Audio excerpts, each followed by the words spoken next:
न कहीं अमीर जा, न कहीं फकीर जा, न कहीं अमीर जा, न कहीं वज़ीर जा, असी गुलाम आयूं सई गुल मोहम्मद काज़ी जा। न कहीं अमीर जा। दोस्तों, ईद जी रात, अॼु ईद उल फितर जी रात, सुबुह जो ईद जी नमाज़ जी तयारी हली रही आहे। एॾो असां नाज़ कंदा आहियूं जो असां नाज़ कंदा आहियूं। कंहिं अमीर जो कमु हलंदो आहे या कंहिं वॾेरे जो कमु हलंदो आहे, माण्हू उन जो कमु दिलि जान सां कंदा आहिनि। चवंदा आहिनि अॼु असांखे इहो कमु करिणो आहे, त उहे कंहिं बि ॻाल्हि खां कंहिं बि माण्हूअ खां डिॼंदा न आहिनि।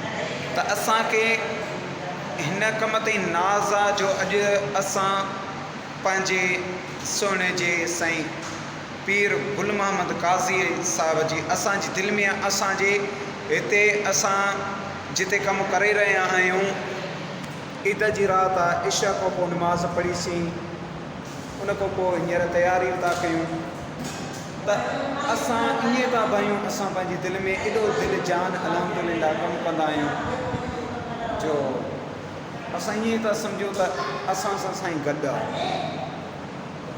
ईअं था असां सम्झूं त असां सां साईं गॾु आहे। हिन वीडियो जो मक़सदु या मतिलबु छा, को चवंदो त ॾिसो अलाह जे घर जी सफ़ाई था कनि, पोइ नेट ते था ॾियनि, यूट्यूब ते था ॾियनि या फेसबुक ते था ॾियनि। जी हाँ, मक़सदु आहे।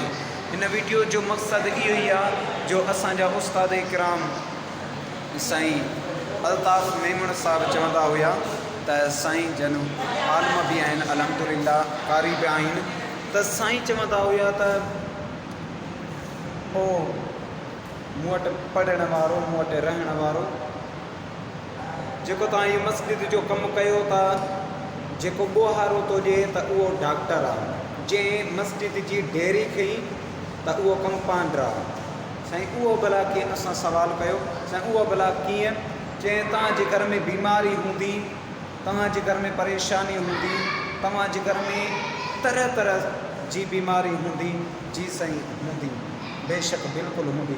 चई त उनखे टारण जे लाइ, उनखे कढण जे लाइ रब जे घर जी तव्हां सफ़ाई कयो। दोस्तो, हीउ उहो घरु आहे जो असां हिन घर में सफ़ाई बि कयूं था, असांखे यकीन आहे, ईमान आहे। ॿिया घर त मिड़ई अलाह ताला जा घर आहिनि, लेकिन असां ईअं चवंदा आहियूं त असांखे जेको मिलियो आहे त हिन दर तां मिलियो आहे। अल्हम्दुलिल्लाह, उमेद आहे त दोस्त ॾिसंदा, सॼो वीडियो खे ॾिसंदा ऐं दुआ कंदा। अलाह ताला शाल तव्हांखे मस्जिदनि जी सफ़ाई करण जी तौफ़ीक़ अता फ़रमाए। आमीन सुम्मा आमीन या रब्बल आलमीन।